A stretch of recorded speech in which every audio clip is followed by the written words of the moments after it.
اللهم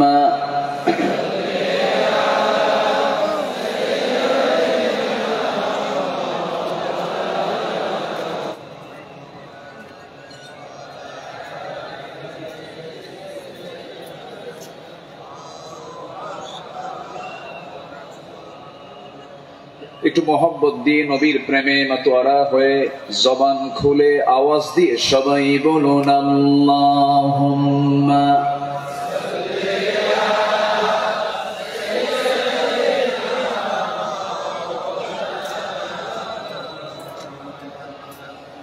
ওয়া আলা আলি সাইয়্যিদিনা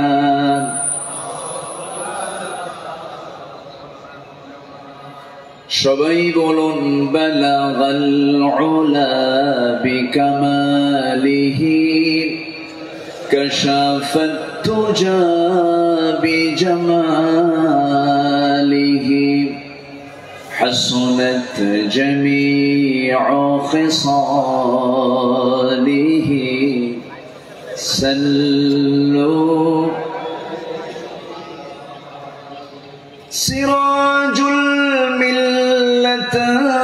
تنهي فخر دو عالم دلبار مولاه شريف الأنبياء نسخا كل أديان دثره بلغ العلا بكماله كشف التجى بجماله حسنت جميع خصاله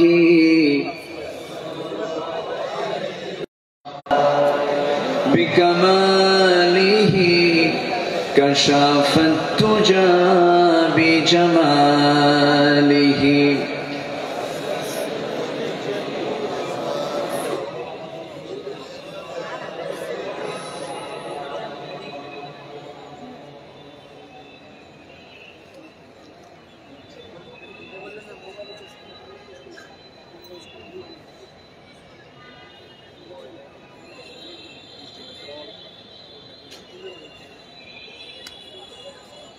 চট্টগ্রামের ইসলামী সমাজ কল্যাণ পরিষদ চট্টগ্রাম মাহফিল ইন্তেজামিয়া কমিটি কর্তৃক আয়োজিত 5 দিন ব্যাপী ঐতিহাসিক তাফসীরুল কুরআন মাহফিল 2025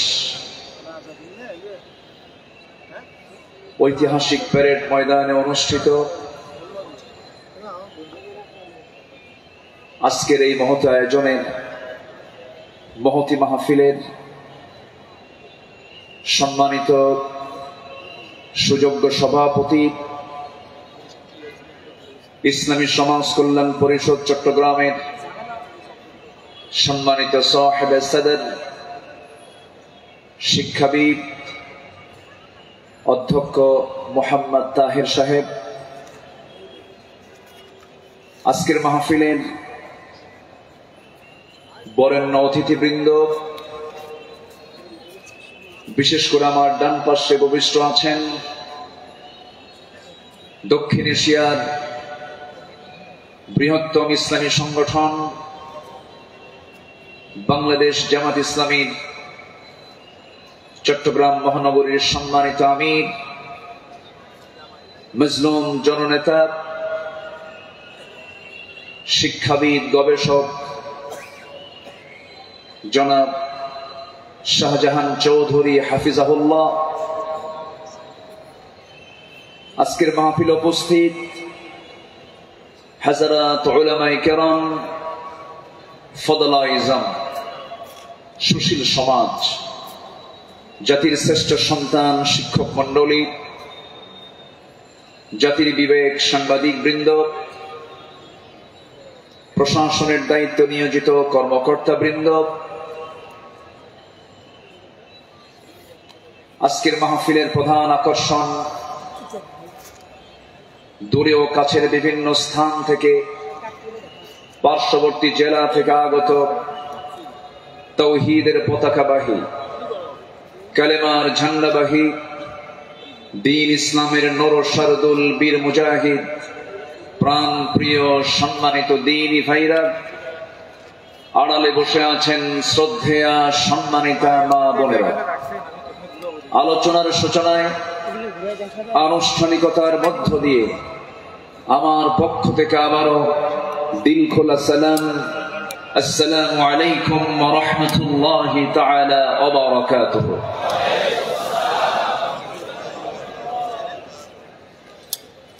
সবাই কেমন আছেন? ওনারা বেগুন কেন আছেন? যে আইকম আছে আলহামদুলিল্লাহ। আল্লাহ তাআলা আমাকে আপনার সাথীতে বসে রেখেছেন, বলি আলহামদুলিল্লাহ। মহান রব্বি করিমের দরবারে লাখ কোটি শুকরিয়া যে মহান আল্লাহ সুবহানাহু ওয়া তাআলা দীর্ঘ 18 বছর পরে, দেড় যুগ পরে এই মাঠে কোরআন শোনার এমন একটি অনুকূল পরিবেশ যে মহান রব্বে করিম করে দিলেন, সেই মহান জাল্লা শানুহুর দরবারে আমরা সবাই লাখ কোটি শুকরিয়া আদায় করছি। মুহাব্বাতান জোরালো কণ্ঠে বলে উঠছি আলহামদুলিল্লাহ। এই মাহফিলের যিনি শুরু করেছেন, এই মাহফিল যাকে দিয়ে আলোচনা শুরু হয়েছে, শহীদ আল্লামা দিলওয়ার হোসেন সঈদ রাহিমাহুল্লাহ, তিনি সর্বশেষ এই ময়দানে কথা বলেছেন 2006 সালে। এরপর পৃথিবীতে বেঁচে থাকার পরেও তিনি এই মাহফিল আসতে পারেন নাই। তিনি আসতে চেয়েছেন কিন্তু আসতে দেওয়া হয় নাই। তিনি আজকে আমাদের মাঝ থেকে বিদায় নিয়েছেন। তিনি আলামে বারজাখে আছেন। শুরুতেই আমরা তার রূহের মাগফিরাত কামনা করছি। আল্লাহ তুমি তার কবরটাকে জান্নাতের টুকরা বানায় দাও। সম্মানিত ভাইরা, আজকে যদি তিনি বেঁচে থাকতেন, এই চেয়ারে বসার যোগ্যতা তো আমাদের নাই। আমি তো জানি আমার ইলম কালাম কদ্দুর। আমি আব্দুল্লাহ আমিন, লা ইলমা লানা ইল্লা মা আল্লামতানা। আজকে এই চেয়ারে তাকে মানায়। তিনি দুনিয়া থেকে বিদায় নিয়েছেন। তার বড় শখ দুটো ছিল, একটা হলো আল্লাহর ঘর জিয়ারা করা, তিনি প্রায় প্রায় বলতেন, আর আরেকটা হলো তিনি যেন বের হয়ে কোরআনের এই ময়দানে যেন তিনি কথা বলতে পারেন। কিন্তু বাতিল শক্তিরা তাকে সেই তার চাওয়াটা পূরণ করতে দেয়নি। 2023 সালের 13ই আগস্ট চিকিৎসার নাম করে শাস্তি নিশ্চিত করা হোক। এ মতের পক্ষে রাজি আছেন কারা কারা? হাত উঁচু করে দেখান মুসলমান।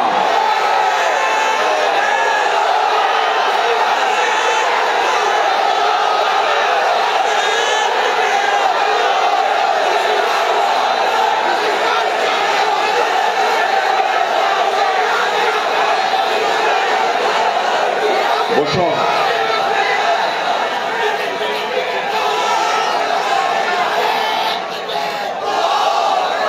বসুন। সম্মানিত ভাইয়েরা, আজকের এই তাফসীর মাহফিলে তার নাম,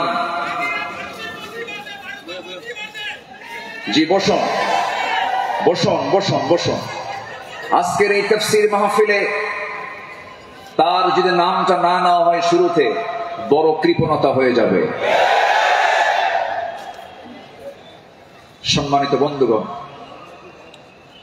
এই মাহফিল আবার 1.5 যুগ পরে থেকে নিয়ে আজ পর্যন্ত যারা জড়িত আছেন, যারা বেঁচে আছেন, তাদের প্রতি খাস রহমত নাজিল করো, এবং যারা দুনিয়া থেকে বিদায় নিয়েছেন কবরগুলোকে জান্নাতের নূর দিয়ে মুনাফফার করে দাও।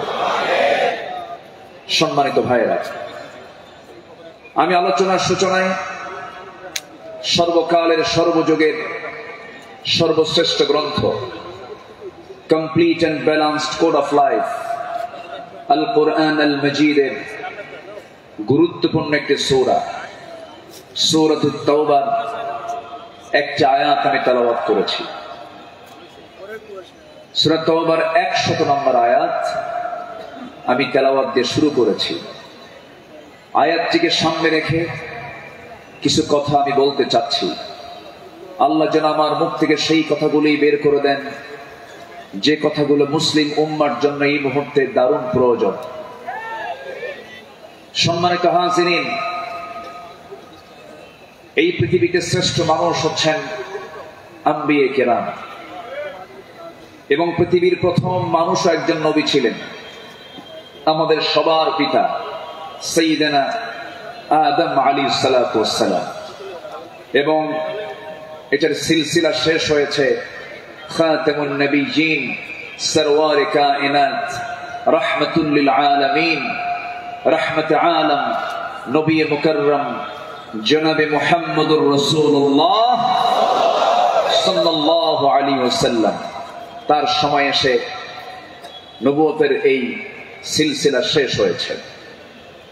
এরপরেই যাদের সম্মান মর্যাদা আল্লাহ পাক সবচাইতে বেশি দিয়েছেন তারা হচ্ছেন সাহাবায়ে কেরাম। আল্লাহ তাআলা তাদের সম্মান, তাদের মর্যাদা অনেক বেশি দিয়েছেন, এবং আল্লাহ নিজে তাদের শানে বলেছেন রাদিয়াল্লাহু আনহুম, আল্লাহ তাদের উপরে সন্তুষ্ট হয়েছেন। আল্লাহ নিজে যদি বলেন আমি তাদের উপরে সন্তুষ্ট হয়েছি, তাদের ঠিকানা কোথায় হবে? জান্নাত হবে, এটাই স্বাভাবিক।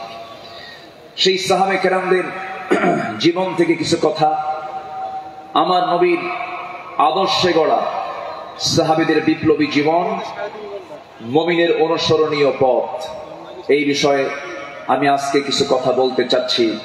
ওয়ামা তাওফীকি ইল্লা বিল্লাহ আলাইহি তাওয়াক্কালতু ওয়া ইলাইহি উনীব। আসুন সোজা আমরা আলোচনার দিকে চলে যাই, যেহেতু এক রাত আমি পেয়েছি। আল্লামা সাঈদ রাহিমাহুল্লাহ এমন একজন ব্যক্তি ছিলেন, একটানা একজন আলোচক 5 দিন একই প্ল্যাটফর্মে কথা বলেছেন। এমন রেকর্ড বাংলার জমিন আজ পর্যন্ত কেউ দেখাতে পারেন নাই। বলি আলহামদুলিল্লাহ, জোরে বলি আলহামদুলিল্লাহ। সম্মানিত হাজিরিন, আমরা যে কিতাব নিয়ে বসেছি, এই কিতাব আসমানি কিতাব। পৃথিবীর সকল কিতাব হলো দুনিয়ার, আর এই কিতাব হলো আসমানি, স্বতন্ত্র একটি কিতাব। আল্লাহ রাব্বুল আলামিন তার কালামে তার পরিচয় দিয়ে অনেক সূরার সামনে আগে এই কিতাবের সৌন্দর্য তুলে ধরেছেন, এই কিতাবের পরিচয় আগে তুলে ধরেছেন।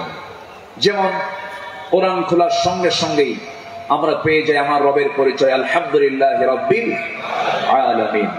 এরপরে আমরা যখন সেকেন্ড সূরাতে আসি তখন পেয়ে যাই এই কিতাবের পরিচয়, যালিকাল কিতাব লা রাইবা ফীহি।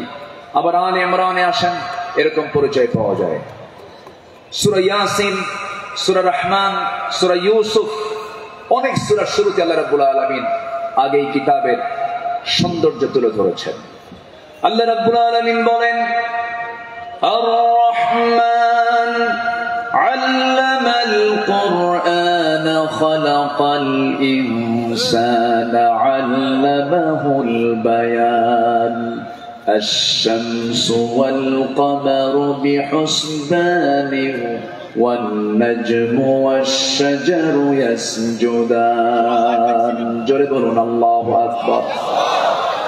তিনি রহমান, যিনি বান্দাকে কোরআন শিক্ষা দিয়েছেন, আবার ইয়াসিনে চলে যান, ইয়াসিন ওয়াল কুরআনিল হাকীম ইন্নাকা লামিনাল মুরসালিন আলা সিরাতিম মুস্তাকিম।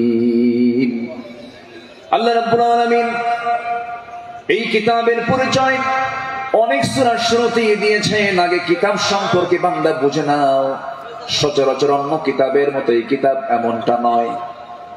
আল্লাহ রাব্বুল আলামিন এই বান্দার জন্য কিতাবটাকে কি করে দিয়েছেন?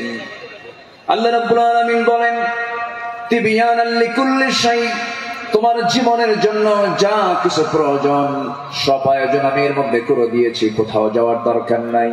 ফাআইনা তাযহাবুন ইন হুয়া ইল্লা যিকরুল লিল আলামিন লিমান শাআ মিনকুম আন ইয়াস্তাকিম ওয়া মা তাশাউনা ইল্লা আন ইয়াশা আল্লাহু রাব্বুল আলামিন। জোরে বলুন আল্লাহু আকবার।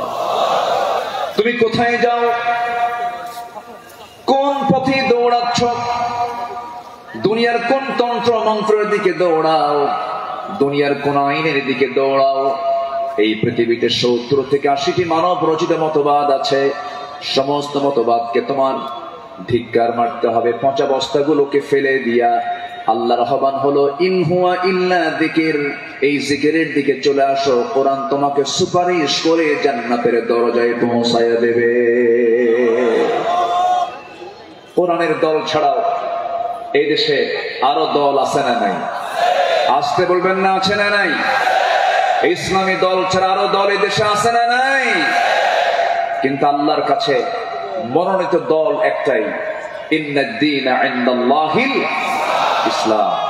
ইসলাম ছাড়া অন্য কিছু যে গ্রহণ করবে, সোজা কথা আল্লাহ পাক বলে দিচ্ছেন, ওয়া ইয়াবতাগি গায়রাল ইসলামি দীনান ফালান ইউকবালা মিনহু, যে ব্যক্তি জীবন বিধান হিসাবে, দল হিসাবে ইসলামকে বাদ দিয়ে অন্য কোন দিনকে গ্রহণ করবে, তার কোনো কিছুই গ্রহণ করবেন না। তিনি কে?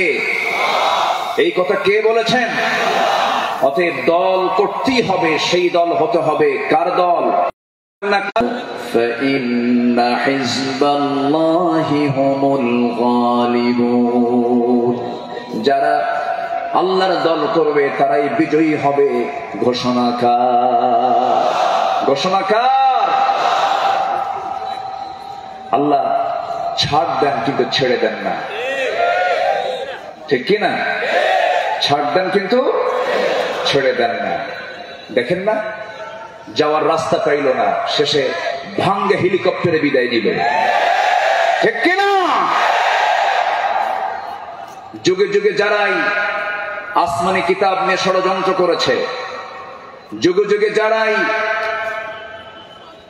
জগতের শ্রেষ্ঠ সন্তান আলেমদেরকে নিয়ে ষড়যন্ত্র করেছে, তাদের অবস্থায় ফেরাউনদের মতো হয়েছে, হামানদের মতো হয়েছে, নমরুদদের মতো হয়েছে।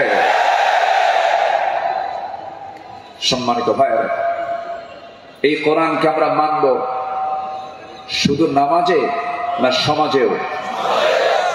এই কোরআনকে মানতে হবে এক জায়গায় না সব জায়গায়? সব জায়গায় মানব। জোরে বলি ইনশাআল্লাহ। এর মধ্যে কোনো তথ্য বাদ পড়েনি, সব তথ্য আল্লাহ পাকের মধ্যে দিয়েছেন।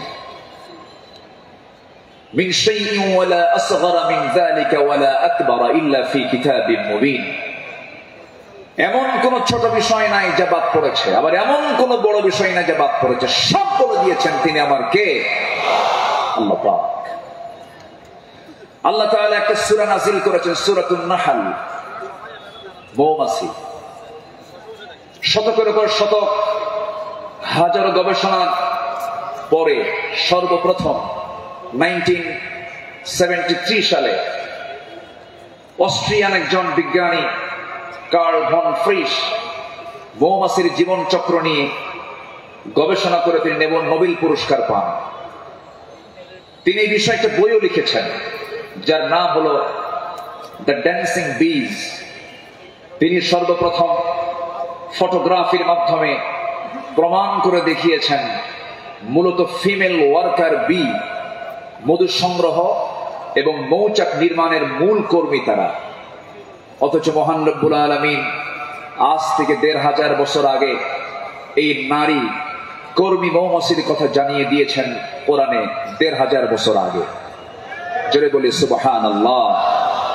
আল্লাহ রাব্বুল আলামিন বলেন, وَأَوْحَى رَبُّكَ إِلَى النَّحْلِ أَنِ اتَّخِذِي مِنَ الْجِبَالِ بُيُوتًا وَمِنَ الشَّجَرِ وَمِمَّا يَعْرِشُونَ। জোরে বলুন আল্লাহু আকবার। আমার বন্ধুগণ, নাম্বার ২ হলো আল্লাহ রাব্বুল আলামিন এই মৌমাছি যে তথ্যগুলো দিয়েছেন সেই তথ্যের হালে এসে তারা বলতেছে, কিন্তু ১৫০০ বছর আগে আল্লাহ রাব্বুল আলামিন তা জানিয়ে দিয়েছেন।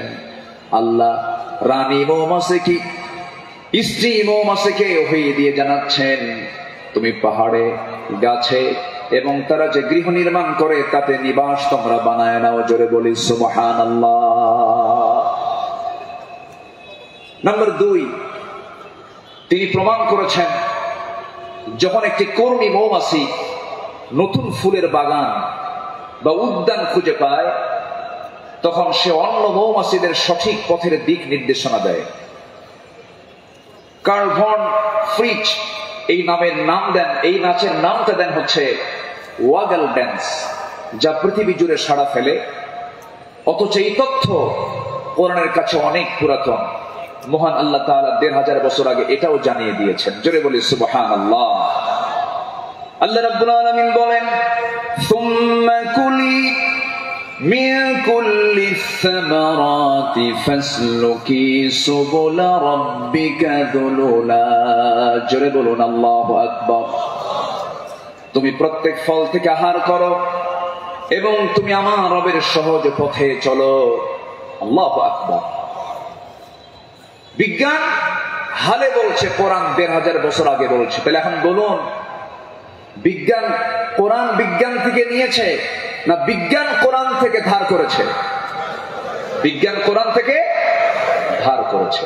এখানে শেষ নয়। নাম্বার ৩, বর্তমান সময়ে বিজ্ঞানীরা নিখুঁত গবেষণার মাধ্যমে প্রমাণ করেছেন আসলে মধু বের হয় মৌমাছির পেট থেকে। মৌমাছি পেট থেকে। এই আশ্চর্য তথ্যটিও মহান রব্বুল আলামিন ১৫০০ বছর আগেই জানিয়ে দিয়েছেন। সুবহানাল্লাহ। আল্লাহ রাব্বুল আলামিন বলেন, ইয়াখরুজু মিন বুতুনিহা শারাবুন মুখতালিফুন আলওয়ানুহু ফীহি শিফাউন লিন-নাস ইন্না ফী যালিকা লাআয়াতান লিকাওমিন ইয়াতাফাক্কারুন। জোরে বলুন আল্লাহু আকবার। তার পেট থেকে এমন পানীয় বের হয় যার রং ভিন্ন ভিন্ন, যাতে রয়েছে মানুষের জন্য রোগ নিরাময়। নিশ্চয় এতে নিদর্শন রয়েছে সেই কওমের জন্য যারা চিন্তা করে। জোরে বলে সুবহানাল্লাহ। আল্লাহ তাআলার কি একটা ফার্মাসিউটিক্যাল কোম্পানি, কি বিশাল বড় একটা ফ্যাক্টরি আল্লাহ পাক মৌমাছিকে এই দায়িত্ব দিয়ে দিয়েছে। ১ পাউন্ড মধু বানাতে ৫৫০ মৌমাছিকে প্রায় ২০ লাখ ফুলে ভ্রমণ করতে হবে। সুবহানাল্লাহ বলবেন না? সেখানে একটা কর্মী মৌমাছিকে ৮০,০০০ কিলোমিটার পথ অতিক্রম করতে হয়।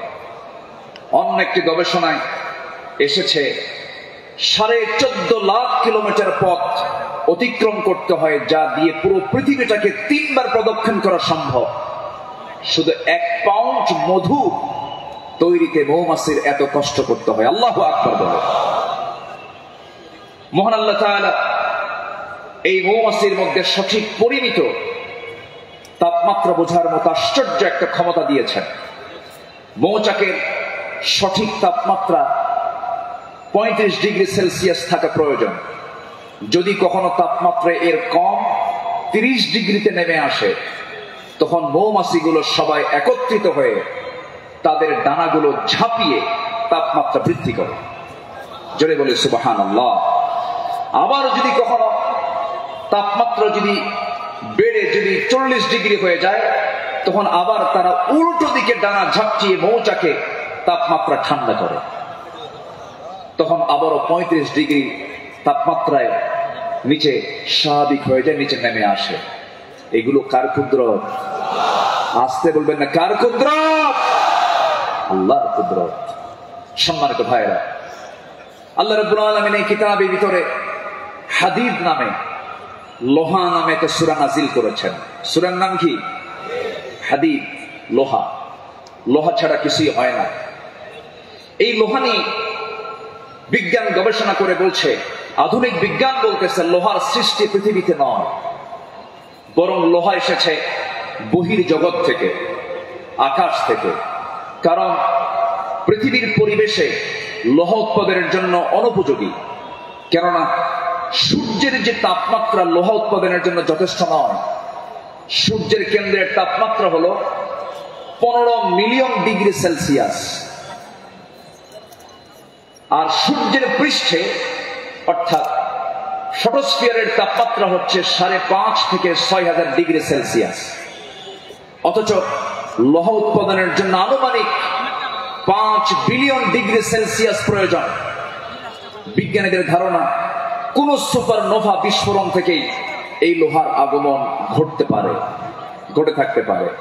অথচ মহান রব্বুল আলামিন 1500 বছর আগেই সূরা হাদিদে জানিয়ে দিয়েছেন আল্লাহ পাক লোহা নাজিল করেছেন। সুবহানাল্লাহ বলবেন না? আল্লাহ রাব্বুল আলামিন বলেন, ওয়া আনজালনাল হাদিদা ফীহি বা'সুন শাদীদুন ওয়া মানাফি'ু লিন-নাস। সূরাতুল হাদিদ আয়াত নাম্বার 25।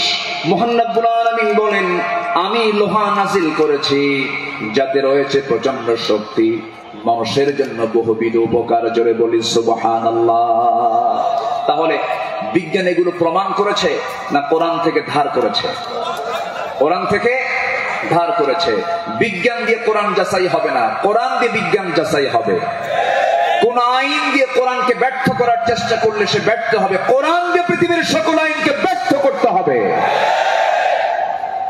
যারা বলেন কোরআন আর রাজনীতি ভিন্ন বিষয়, তাদের নতুন করে ঈমান আনতে হবে।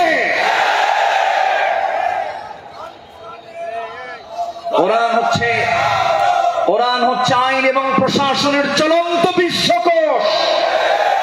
এটা দিয়ে নামাজ যেমন চলতে পারে, সমাজে চলতে পারে। কোরআন দিয়ে ক্যান্টনমেন্ট চলবে, কোরআন দিয়ে প্রশাসন চলবে। কোরআন দিয়ে চলতে পারে না এমন কোন প্ল্যাটফর্ম নেই, কোরআন দিয়ে সব চলবে, এটাই স্বাভাবিক।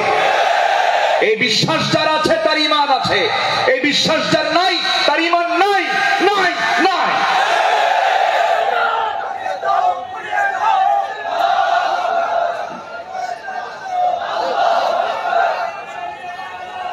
সম্মানিত ভাইয়েরা, সম্মানিত বন্ধুগণ, তাহলে সব সমস্যার সমাধান কি কোরআন করতে পারে? আসতে বলবেন না, পারে। এখন বাংলাদেশের সবচাইতে বড় সমস্যা কি জানেন? গদি সমস্যা। কি সমস্যা বলেন? গদি সমস্যার সমাধান তো মনে হয় কোরআনে নাই। একটা আয়াত আছে, আয়াতুল কুরসি। আয়াতুল কুরসি। কুরসিয়ন মানে কি? গদি। কুরসিয়ন মানে কি? গদি। গদিটা মূলত কার? আসতে বলবেন না, গদিটা মূলত কার? আল্লাহ। ক্ষমতা কারোই না, ক্ষমতা একমাত্র কার? আল্লাহ। কোরআন সম্পর্কে সংক্ষিপ্ত একটা ধারণা আল্লাহর সিস্টেম মতোই, আল্লাহ এই পদ্ধতিতেই তিনি আলোচনা করেছেন। কোরআনে তার কথাগুলো এইভাবে আসছে। আসুন আমরা এখন মূল ওই আয়াতটার দিকে আমরা চলে যাচ্ছি। সম্মানিত বন্ধুগণ, আমার নবীর আদর্শে গড়া সাহাবীদের বিপ্লবী জীবন, মুমিনের অনুসরণীয় পথ। আমাদের পথ তো সেই পথ যে পথে আমার রাসূল চলেছেন, যে পথে সাহাবীরা চলেছেন। এই পথ ছাড়া আমাদের দ্বিতীয় কোনো পথ আছে? আসতে বলবেন না, আছে। সেই সাহাবীদের সম্মানটা কত! আল্লাহ রাব্বুল আলামিন বলেন, والسابقون الأولون من المهاجرين والأنصار والذين اتبعوهم بإحسان رضي الله عنهم ورضوا عنه وأعد لهم جنات تجري تحتها الأنهار خالدين فيها أبدا ذلك الفوز العظيم جنبنا الله أكبر মুহাজির এবং আনসারদের মধ্যে যারা ঈমানে প্রথমে যারা অগ্রগামী হয়েছে এবং যারা নিষ্ঠার সাথে তাদের অনুসরণ করেছে আল্লাহ তাদের সকলের প্রতি সন্তুষ্ট হয়েছেন তারাও তার প্রতি সন্তুষ্ট হয়েছেন আল্লাহ তাদের জন্য এমন জান্নাত রেখে দিয়েছেন যার নিচ দিয়ে নহর প্রবাহিত আল্লাহ তাআলা সেই জায়গায় তাদেরকে চিরকাল রাখবেন আর এটার চাইতে মহা সাফল্যের অন্য কিছু হতে পারে না জোরে বলি সুবহানাল্লাহ আমার ভাইরা যাদের প্রতি আল্লাহ রাজি হন তারাই তোমাদের অনুসরণীয় হওয়ার কথা যারা আল্লাহর রহমত প্রাপ্ত বান্দা যাদের দুনিয়াতে জান্নাতের সংবাদ দিয়েছেন এমন 10 জন সাহাবী ছিলেন যাদেরকে আল্লাহ রাব্বুল আলামিন দুনিয়াতে জান্নাতের সংবাদ তাদের কানে শুনিয়ে দিয়েছেন জোরে বলি সুবহানাল্লাহ একজন সাহাবীকে যদি কেউ ফলো করতে পারে তার জন্য জান্নাত ইজি হয়ে যাবে as-sahabatu kan-nujum সাহাবীরা হচ্ছে আকাশের নক্ষত্রের সমান আল্লাহু আকবার বলেন সম্মানিত ভাইরা মুমিনদের অনুসরণীয় যে পথ আমি 10টা পয়েন্ট আমি কথা বলতে চাই নাম্বার 1 আল্লাহ এবং রাসূলের প্রতি বিনম্র চিত্তে অটুট আনুগত্য আল্লাহ এবং রাসূলের প্রতি বিনম্র চিত্তে অটুট আনুগত্য এটা ছিল সাহাবীদের জীবনের সবচেয়ে বড় আমল বলি আলহামদুলিল্লাহ সম্মানিত ভাইরা আল্লাহ রাব্বুল আলামিন সুন্দর করে এই ব্যাপারে বলছেন আল্লাহ রাব্বুল আলামিন বলেন ইয়া আইয়ুহাল্লাযীনা আমানু আতিউল্লাহা ওয়া রাসূলাহু ওয়া লা তাওয়াল্লাউ আনহু ওয়া আনতুম তাসমাউন জোরে বলুন আল্লাহু আকবার সূরাতুল আনফাল আয়াত নাম্বার 20 মহান রব্বুল আলামিন বলেন হে বিশ্বাসীরা তোমরা আল্লাহ এবং তার রাসূলের তোমরা আনুগত্য করো তার নির্দেশ শ্রবণ করার পরেও তার আনুগত্য থেকে তোমরা কখনো রহিম জোরে বলুন আল্লাহু আকবার কি মুহাম্মদ সে ওয়াফা तूने तो हम तेरे है ये है जहां चीज है क्या लौह कलम तेरे है मुहम्मद के যদি ভালোবাসো ভালোবাসা পাবে আমার লৌহ কলম লুভিবে তোমরা মাটির পৃথিবী সেকোন ছাড় সব পেয়ে যাবে কিন্তু নিজের জীবনের চাইতে রাসূলকে বেশি ভালোবাসতে হবে এবং তার ইত্তেবা করতে হবে সাহাবীরা তা দেখিয়ে দিয়েছেন তাদের প্র্যাকটিক্যাল লাইফে ইতিহাস তো একই সবার কম বেশি জানা আছে একজন সাহাবী ছিলেন যিনি রাসূলকে কি পরিমাণ ভালোবেসেছেন আমার নবীজি বদর যুদ্ধের ডাক দিয়েছেন বদর যুদ্ধের দিন আমার নবীজি রোজা ভাঙ্গার নির্দেশ দিয়ে বললেন সাহাবীরা কে আছো আমার ডাকে সাড়া দিয়ে বদর প্রান্তরে পৌঁছবে তোমরা কি জানো আজকের এই দিন হচ্ছে সেই দিন যেদিন সন্তান পিতার বিরুদ্ধে যুদ্ধে নামবে আজকের দিন তো সেই দিন যেদিন পিতা তার সন্তানের বিরুদ্ধে যুদ্ধে নামবে আজকে গোত্র গোত্রের যুদ্ধ আত্মীয় আত্মীয়র যুদ্ধ জামাই শ্বশুরের সামনে মুখোমুখি হয়ে যাবে তোমরা কি পারবে আজকের এই যুদ্ধের ময়দানে আমার আনুগত্যের মধ্য দিয়ে বাতিলদের মোকাবেলা করতে সাহাবীরা সামনে দাঁড়িয়ে বললেন ইয়া রাসূলুল্লাহ আমরা রোজাও রাখবো বাতিলদের বিরুদ্ধে মোকাবেলার সামনে দাঁড়িয়ে যাব আমার রাসূল বললেন আজকের দিনে রোজা রাখার প্রয়োজন নেই ফাইদাতুম মিন আইয়ামিন উখরা চলো আমরা জিহাদের প্রস্তুতি নিয়ে ফেলি আমার নবীজি যুদ্ধের ময়দানে হাজির হয়ে গেলেন। আমার নবীজি যুদ্ধের ময়দানে যখন দাঁড়ালেন, 313 জন সাহাবী নিয়ে বদর নামক প্রান্তরে, রমজান মাস, আমার নবীজির সামনে যখন দাঁড়ালেন, যুদ্ধ শুরু হয়ে গেছে। ওই যুদ্ধের ময়দানে 313 জন সাহাবীর ভিতরে 2 জন সাহাবী ছিলেন, তাদের বয়স একদম কম ছিল, মুআজ এবং মুআজ। এই 2 জন ছোট্ট সাহাবী, 11 এবং 13 বছর বয়স। ছোট্ট বাচ্চা মানুষ, ছোট কিন্তু ইমান খুব বড়, মজবুত ইমান। এই ছোট্ট বাচ্চার কথা শুনে ওই সাহাবী আশ্চর্য হয়ে গেলেন। সাহাবী আশ্চর্য হয়ে বলতেছে, তোমরা কি তাকে সত্যি হত্যা করবে নাকি? হত্যা করব। ওই যে দেখা যায় ঘোড়ার পিঠে বসে আছে। এইদিকে বড় হয়ে মুআজের পিছন থেকে একজন কাফের এসে তার ডান হাতে পিছন দিক থেকে তরবারের যখন একটা আঘাত দিয়েছে, এক আঘাতে তার ডান হাতটা চামড়ার সঙ্গে জ্বলতে লাগলো। ঝনঝন করে তরবারি পড়ে গেছে। যুদ্ধ করবেন কেমনে? তার ডান হাত তো চলতেছে চামড়ার সাথে। দৌড় মেরে চলে গেছেন, বাম হাতে তরবারি তুলে নিয়েছেন। যুদ্ধ থামালেন না। যুদ্ধ চালাতে গিয়ে দেখা গেল ডান হাতটা চামড়ার সঙ্গে ঝুলে আছে। ঝুলন্ত হাতটা এসে বাম হাতে বারবার ধাক্কা খাচ্ছে, ডিস্টার্ব হচ্ছে মনে করে ঝুলন্ত ডান হাতটা বাম পার নিচে রেখে এত জোরে টান মারলেন, এক টানে হাতটা ছিটকে পড়ে গেল। বাম হাতে যুদ্ধ চালাতে লাগলেন। বাম হাত পিছন দিক থেকে আঘাত করে তার কেটে ফেলে দিল। ঝমঝম করে তরবারি পড়ে গেছে, আর যুদ্ধ করতে পারছেন না। যুদ্ধ করবেন কেমনে? 2 হাতিতে চলে গেছে। আরেকজন কাফের এসে গর্দান বরাবর যখন আঘাত এনেছে, দুনিয়া থেকে এই ছোট্ট 13 বছরের নাবালক সন্তান দুনিয়া থেকে বিদায় নিয়ে গোটা বিশ্ববাসীকে জানান দিচ্ছে, ও পৃথিবীর মানুষ, আমরা দিন কায়েমের জন্য যে জীবন দিলাম, এমন করেই দিন কায়েমের পথে জীবনটা দিতে হয়।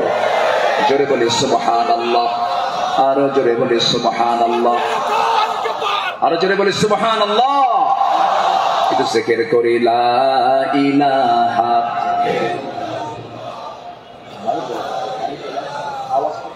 আরো জোরে লা ইলাহা,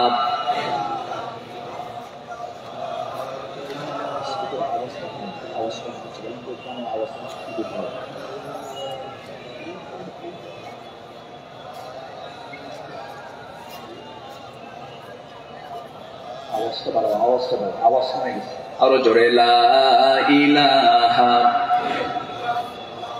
আরো জোরে লা ইলাহা, লা ইলাহা, লা ইলাহা ইল্লাল্লাহ মুহাম্মাদুর রাসূলুল্লাহ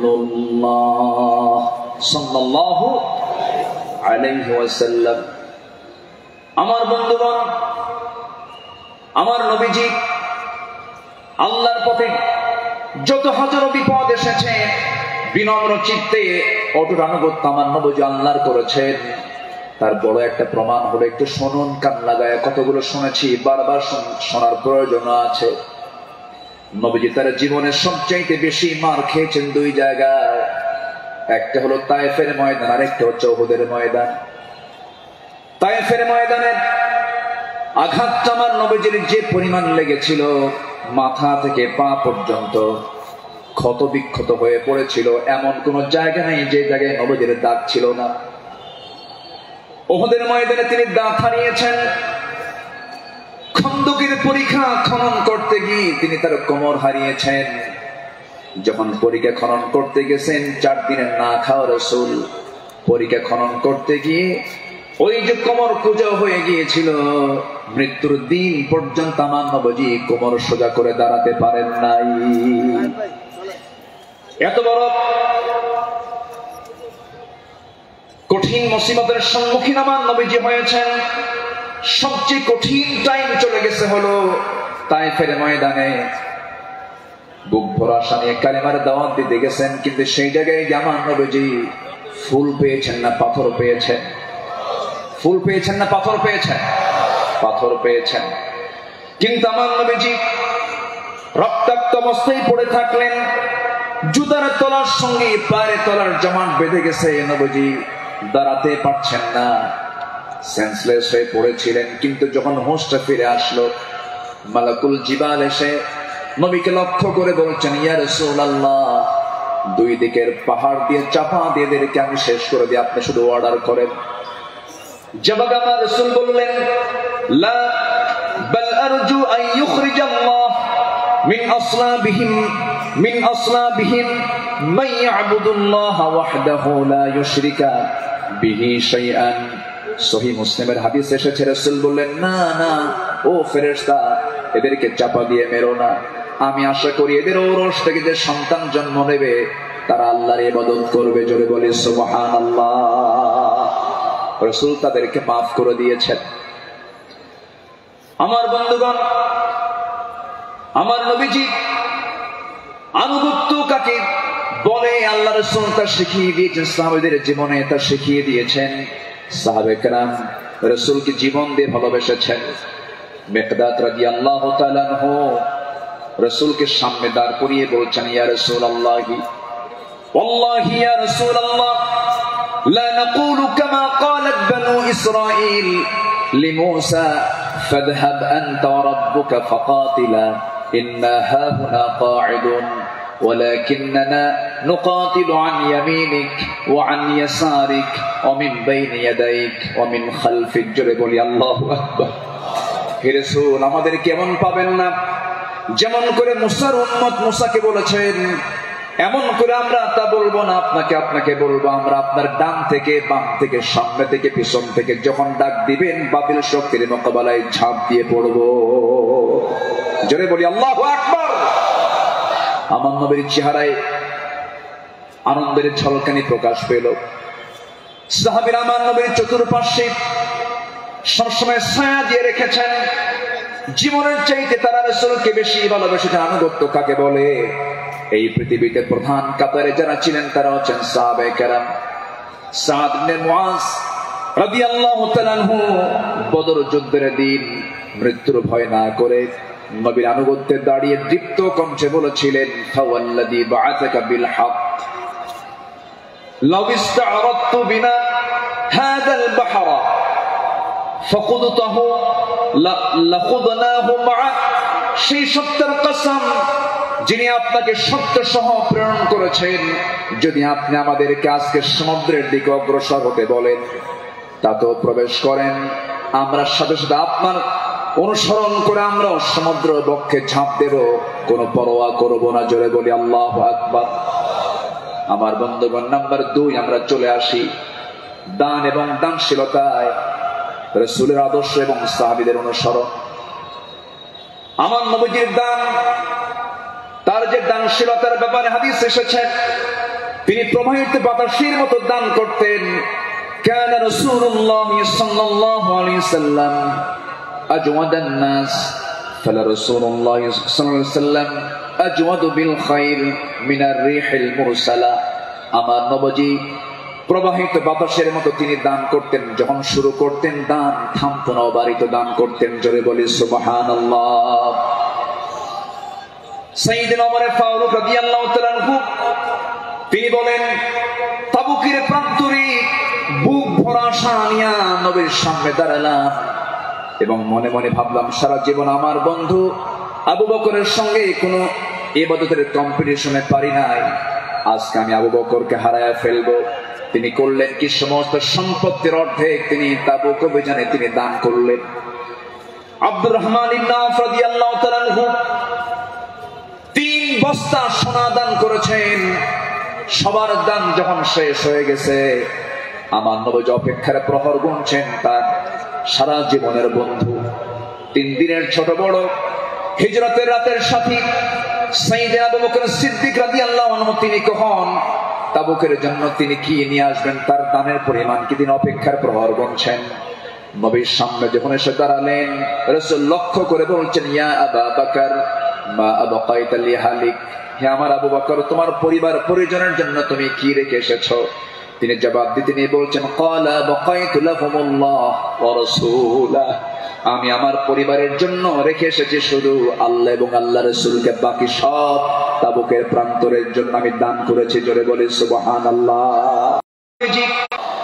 আমার ভাইয়েরা, আল্লাহ রাব্বুল আলামিন সন্তুষ্টির জন্য বান্দাকে জানিয়ে দিচ্ছেন, বান্দা তোর দানটা হবে শুধুমাত্র আমার জন্য, দানের পুরস্কার হলো জান্নাত। সাহাবে কেরাম তা শিখিয়ে দিয়েছেন।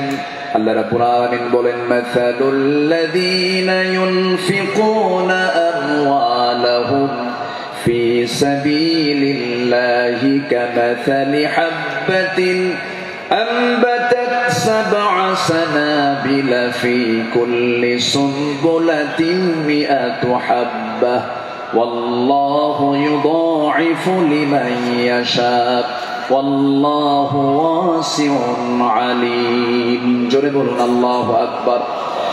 যারা আল্লাহর পথে তাদের সম্পদ ব্যয় করে, তাদের উপমা হলো একটা বীজের মতো, যা উৎপন্ন করলো 7টা শীষ, প্রতিটি শীষে রয়েছে 100 দানা। তারা আর আল্লাহ যাকে চান তার জন্য এমন করেই বাড়িয়ে দেন। আল্লাহ হচ্ছেন সবচাইতে প্রাচুর্যময় এবং সর্ব বিষয়ে জ্ঞানী। জোরে বলি সুবহানাল্লাহ। নাম্বার 3 হলো আদল এবং ইহসানের মূর্ত প্রতীক ছিলেন রাসূল এবং সাহাবে কেরাম। আদল কাকে বলে, ইনসাফ কাকে বলে, ইহসান কাকে বলে, যদি আমরা মডেল হিসেবে গ্রহণ করব আমার নবী এবং সাহাবে কেরামকে। আল্লাহ রাব্বুল আলামিন এই শানে বলেছেন, ইন্নাল্লাহা ইয়া'মুরু বিল আদলি ওয়াল ইহসানি ওয়া ইতা'i যিল কুরবা ওয়া ইয়ানহা আনিল ফাহশাই ওয়াল মুনকারি ওয়াল বাগি ইয়া'iদুকুম লা'আল্লাকুম তাযাক্কারুন। জোরে বলুন আল্লাহু আকবার। আমার বন্ধুগণ, আদালত কাকে বলে? সাইয়েদনা ওমর ফারুক রাদিয়াল্লাহু তাআলা আনহু অর্ধ দুনিয়ার শাসনকর্তা। তিনি একদিন ঘোড়া কিনতে গেছেন বাজারে। কি কিনতে গেছেন? ঘোড়া কিনতে গেছেন। আজকের বাজারে যেমন হোন্ডা কিনতে যায়, গাড়ি কিনতে যায়, আগের যুগে মানুষ কিনতে যেত কি? ঘোড়া। সাইয়েদনা ওমর ফারুকের প্রয়োজন, ঘোড়া কিনতে গেছেন। ঘোড়াওয়ালার সঙ্গে কথা বললেন, দামাদামি করে নিলেন, ঘোড়া একটা কিনলেন, দামটা দিয়ে দিলেন, কেনা বেচা হয়ে গেছে, চুক্তি সম্পন্ন হয়ে গেছে। ঘোড়া কিনে নিয়ে বাড়িতে চলে আসবেন। কয়েক মাইল ঘোড়ার পিঠে তিনি চড়েছেন, কয়েক মাইল আসতে না আসতেই তার ঘোড়ার 4টা পা অকেজ হয়ে গেছে। 4 পা যখন অকেজ হয়ে গেছে, সাইয়েদনা ওমর ফারুক একটু খেপে গেলেন, রেগে গেলেন। রেগে গিয়ে সোজা চলে গেছেন সেই ঘোড়াওয়ালার কাছে, গিয়ে বলছেন, ঘোড়াওয়ালা তুমি আমাকে এমন ঘোড়া দিলে কেন? যে ঘোড়াটা আমি 4-5 মাইল যেতে না যেতে 4টা পায়ে তার অকেজ হয়ে গেছে, অসুস্থ ঘোড়া দিয়েছ, আমি এই ঘোড়া নেব না। সঙ্গে সঙ্গে ঘোড়াওয়ালা বলছেন, আমিরুল মুমিনিন, আমি আপনাকে যে ঘোড়াটা দিয়েছি সুস্থ ঘোড়া দিয়েছি। আপনি যখন আমার কাছ থেকে ঘোড়াটা কিনতে এসেছিলেন সেই সময় ঘোড়াটা সুস্থ ছিল। আপনার মালিকানা যাওয়ার পরে ঘোড়াটা অসুস্থ হয়ে পড়েছে। সাইয়েদনা ওমর ফারুক একটু খেপে গিয়ে বলছেন, অসুস্থ ঘোড়া আমি নেব না, ঘোড়া ফেরত নাও, টাকাটা আমাকে দিয়ে দাও। এবার ঘোড়াওয়ালা বলছে, আমিরুল মুমিনিন, আমি যত বলবো আপনি যত বলবেন কোনো ফায়সালা আসবে না। ঠিক আছে, আমার কথা এবং আপনার কথা দুটা নিয়ে আমরা চলুন, আমরা আদালতে যাই। কোথায় যাই? আদালতে চলে যাই। ইন্নাল্লাহা ইয়া'মুরু বিল আদল, আদালতের সম্মুখীন হয়ে যাই। সাইয়েদনা ওমর ফারুক রাদিয়াল্লাহু তাআলা আনহু তখন অর্ধ দুনিয়ার শাসনকর্তা। এই কথা শোনার সঙ্গে সঙ্গে তিনি তার সকল কথাকে তিনি অফ করে দিলেন, চোখ মেরে গিয়ে বলছেন, ঠিক আছে ঘোড়াওয়ালা চলো আদালতে হাজির হই, চলো আদালতে ফয়সালা দিয়ে দেবে। চিন্তা করে দেখুন, অর্ধ দুনিয়ার শাসনকর্তা ওমর ফারুক সামান্য এক ঘোড়াওয়ালা মামলা দিচ্ছে, সেই মামলায় তিনি হাজির হচ্ছেন। চলে গেলেন আদালতে। আদালত চত্বরে গিয়ে যখন হাজির হলেন, বিচারালয়ের চেয়ারে বসা একজন কাজী যখন সাইয়েদনা ওমর ফারুককে দেখেছেন, দেখা মাত্রই তিনি দাঁড় হয়ে বলছেন, আমিরুল মুমিনিন, আপনি কেন আদালতে, কি হয়েছে? তিনি এবার বলছেন, বিচারপতি আমি ঘোড়া কিনতে গেছি, ঘোড়া সে আমাকে অসুস্থ ঘোড়া দিয়েছে, আমি এই ঘোড়া নেব না, সেজন্য বিচার আদালত পর্যন্ত গড়িয়েছে, কি করা যায়? কাজী সুরাই ইবনুল হারিস আল কিন্দি রাহিমাহুল্লাহ সেই বিচারপতির নাম। তিনি বলছেন, আমিরুল মুমিনিন, দুপক্ষের কথাই তো শুনতে হবে। দুপক্ষের কথাই তিনি শুনলেন। ঘোড়াওয়ালাও তার বক্তব্য দিল। সুস্থ অবস্থায় বাড়ি পর্যন্ত ফিরবেন তার কোনো গ্যারান্টি আছে নাকি? না, গ্যারান্টি নাই। তাই যদি হয় যে ঘোড়াটা আপনি কিনে নিয়েছেন, সেই ঘোড়াটা সুস্থ অবস্থায় কিনেছেন, আপনার মালিকানায় যাওয়ার পরে ঘোড়াটা অসুস্থ হতেই পারে, অসুস্থ হয়ে গেছে, কিন্তু সেই ঘোড়াটা ফেরত দিয়া আপনি টাকা ফেরত নিবেন, এমনটা তো ইসলাম এলাও করে না।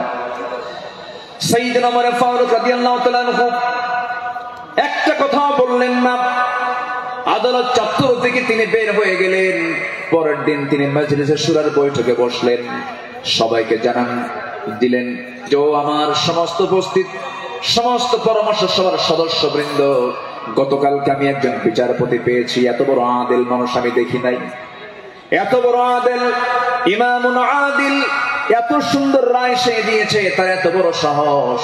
সে ব্যক্তির দিকে তাকায় নাই, সে আইনের দিকে তাকাইছে, আদালতের দিকে তাকাইছে। আমি ওমর আমার বিরুদ্ধে সে রায় দিয়েছে, এই লোকটাকে সাধারণ বিচারপতি না বানায় তাকে কেন্দ্রীয় বিচারপতি বানায় দিলাম। আল্লাহু আকবার বলেন।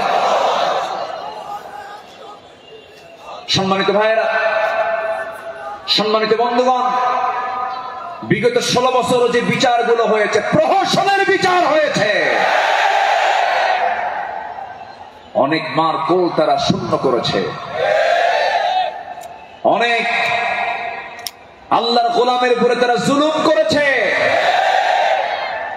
2018 সালে হঠাৎ করে আমার বাড়ি চতুর্দিক থেকে কয়েকশো পুলিশ আমার বাড়ি ঘেরাও করে আমাকে ধরতে গেছে। বিশাল বড় সন্ত্রাসী তো, ধরতে গেছে। তো বললাম, ভাই কি সমস্যা কি, চলেন থানায় যেতে হবে।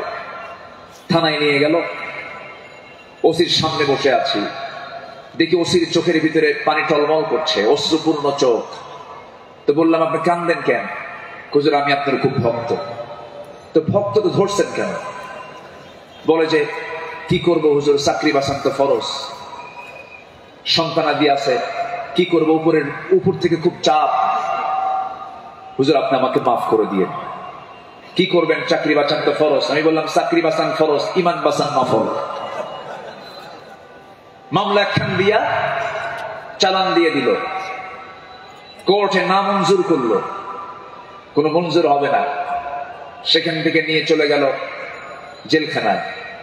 জেলখানায় ঢুকলাম, ঢুকেই দেখি 80-85 বছরের এক বুড়া মানুষ আমার দেখে লম্বা একখান সালাম দিয়ে বলে, হুজুর আপনি জেলখানায় ঢুকলেন, খুব খুশি হলাম। তো বললাম, ঢুকলাম জেলখানায়, খুশি হলেন আপনি, ব্যাপারটা কি? বলে, হুজুর দূর থেকে ওয়াজ শুনি, দূর থেকে আলোচনা শুনি, কাছে যেতে পারি না, মুসাফা করতে পারি না, একটু মনের কথাগুলো বলবো তাও পারি না।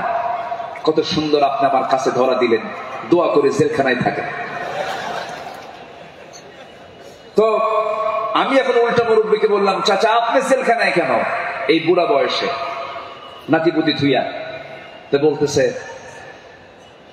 বাবা কি বলবো, বোমা হামলা, বোমা হামলা। তো মানে আমার নামে বোমার মামলা দিয়েছে, আমি নাকি বোমা মেরেছি। বাবা বলো তো, এই 80 বছরের বুড়ার হাতে যদি বোমা তুলে দেওয়া হয়, সেই বোমা লক্ষ্যে যাবে না নিজের মাথায় পড়বে? এই আচরণ করেছে তারা 16 বছর। ফেরাউন বেঁচে ছিল, ফেরাউন পৃথিবীতে বেঁচে ছিল 1600 বছর, এরা ছিল 16 বছর। সংখ্যার যে মিল হলো কেমনে বুঝলাম না। ফেরাউনের যে চরিত্র, এদের সেই একই চরিত্র তারা প্রকাশ করেছিল 16 বছর। দাড়ি দেখলেই, টুপি দেখলেই তাদেরকে জঙ্গিবাদীর তকমা লাগে, মামলা দিত। রাস্তার ফকির পর্যন্ত মামলার শিকার হয়েছে। আল্লাহ পাক একটা পরিবেশ আমাদেরকে উপহার দিয়েছেন, দিন কায়েমের কাজে আমরা এই পরিবেশকে কাজে লাগাবো। জোরে বলি ইনশাআল্লাহ, আরো জোরে বলি ইনশাআল্লাহ। আল্লামা সাইদি তিনি দুনিয়া থেকে বিদায় নিয়েছেন, তার একটাই স্বপ্ন ছিল, এই বাংলার জমিন শাসন হবে কোন দিন? কোরআন দিয়া। এটাই তার স্বপ্ন ছিল। সেই স্বপ্ন পূরণ করার জন্য আল্লামা সাঈদীকে জীবন দিয়ে ভালোবাসেন আপনারা, আমি বিশ্বাস করি। কারণ 100 বছরের ইতিহাসে এমন রেকর্ড নাই। আল্লামা সাঈদীর শুধু ফাঁসির রায় দিয়েছিল, সেই রায়কে কেন্দ্র করে একই দিনে শতাধিক মুসলমান শাহাদাত বরণ করেছিল।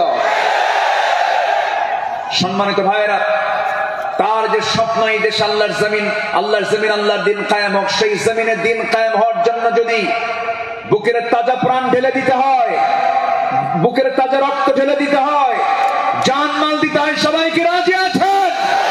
রাজি আছেন কারা কারা? হাত উঁচু করে দেখান মুসলমান।